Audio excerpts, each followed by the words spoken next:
یعنی گائے کے اندر کیا ہوتا ہے؟ گوبر ہوتا ہے اور خون ہوتا ہے، اس کے بیچ سے اللہ خالص دودھ نکال رہا ہے۔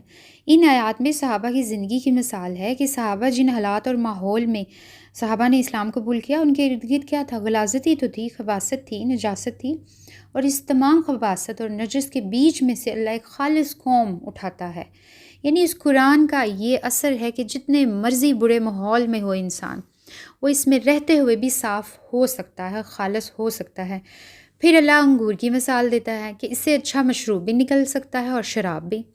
اب انگور صاف ماحول میں اگتا ہے، صفائی کا اس کے لیے زیادہ خیال رکھنا پڑتا ہے، اس کو جلدی کیڑا لگ جاتا ہے۔ یہاں اس طرف اشارہ ہے کہ کچھ لوگ ہوتے ہیں جو بڑے اچھے ماحول میں پل رہے ہوتے ہیں، ان کی بڑی زبردست قسم کی تربیت ہو رہی ہوتی ہے، لیکن اس کے باوجود وہ اس ماحول کو بھی خراب کر دیتے ہیں۔ یعنی انگور سے مشروب بھی نکل سکتا ہے، لیکن زیادہ تر لوگ شراب بنانے کو ترجیح دیتے ہیں۔ اسی لیے سورہ نخل میں اس کے اخیر میں بنی اسرائیل کا ذکر ہے، جنہوں نے تورات کو بدل دیا۔ دی تو ان کو اچھی چیز گئی تھی، پاک چیز دی گئی، لیکن اس سے انہوں نے خراب کر دیا۔ اصل بات یہ ہے کہ تم انگور کا اچھا استعمال بھی کر سکتے ہو اور برا بھی۔ کتنی اچھی بات ہے، اللہ ان 4 مسالوں کے ذریعے ہمیں کیا بتاتا ہے؟ پانی، دودھ، شہد، انگور سے اگر ہم ان پر غور نہ کریں تو بس ایسے لگتا ہے کہ 4 چیزوں کی بات ہو رہی ہے۔ اسے لوگ یہ بات بھی نکالتے ہیں کہ پہلے پانی پینا چاہیے، پھر شہد کھانا چاہیے، پھر دودھ اور پھر انگور کھا لے تو یہ قرآن کی طرف سے شفا ہوگی۔ نہیں، ایسی کوئی بات نہیں ہے، یہ بنیادی باتیں ہیں۔ میں نے اس لیے کی کہ اس تیسرے حصے میں انہی باتوں کی طرف اللہ اشارہ کر رہا ہے کہ جن کو ہم دیکھ سکتے ہیں، یعنی ایمان والے اور بغیر ایمان والے کا موازنہ کریں۔ فار ایگزامپل ایک درخت ہے، مسلمان کو بھی نظر آ رہا ہے، کافر کو بھی نظر آ رہا ہے۔ مسلمانوں کو کیا نظر آتا ہے؟ ایک اچھے لفظ کی مثال ایک اچھے درخت کی طرح ہے، جس کی جڑیں زمین کے اندر گہرائی میں ہیں اور شاخیں اوپر آسمانوں تک پہنچی ہوئی ہیں۔ اللہ مثال دیتا ہے نا قرآن پاک میں ایک درخت کی، یعنی درخت کو دیکھ کر ایمان والے کو یہ بات یاد آئے گی کہ ایمان سے اور خلوص سے بات کی جائے تو اس کی بنیاد بہت گہری ہوتی ہے، اس کا اثر شاید فوراً نظر نہ آئے۔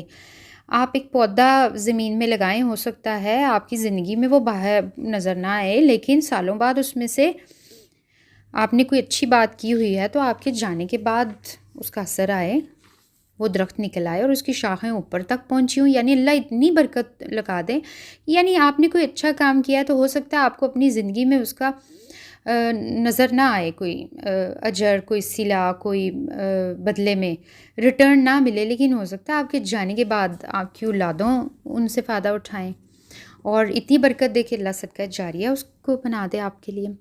یعنی ابھی مجھے اچھے کام کرنے ہیں، پتہ نہیں کب وہ کام درخت بن جائیں۔ یہ درخت اس بات کی یاد دہانی ہے۔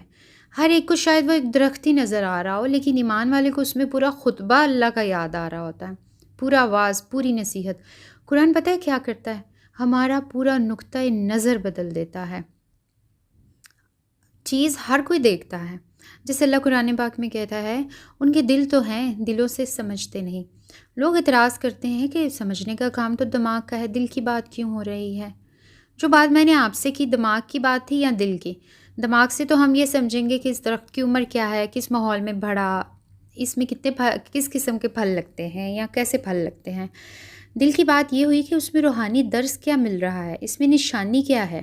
یہ ایمان والا دل ہی دیکھ سکتا ہے۔ پھر اللہ کہتا ہے ان کی آنکھیں تو ہیں، ان سے دیکھتے نہیں ہیں۔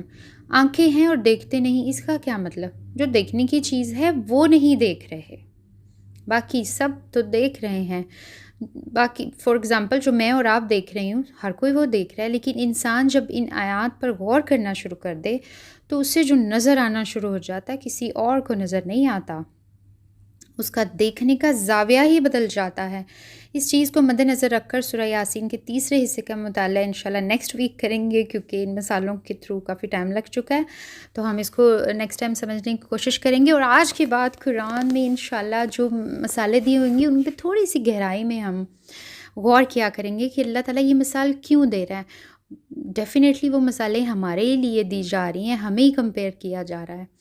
تو اللہ تعالیٰ ہمیں توفیق دے قرآن پاک پہ غور کرنے کی اور اس کو اپنی زندگی کا حصہ بنانے کی توفیق دے، آمین۔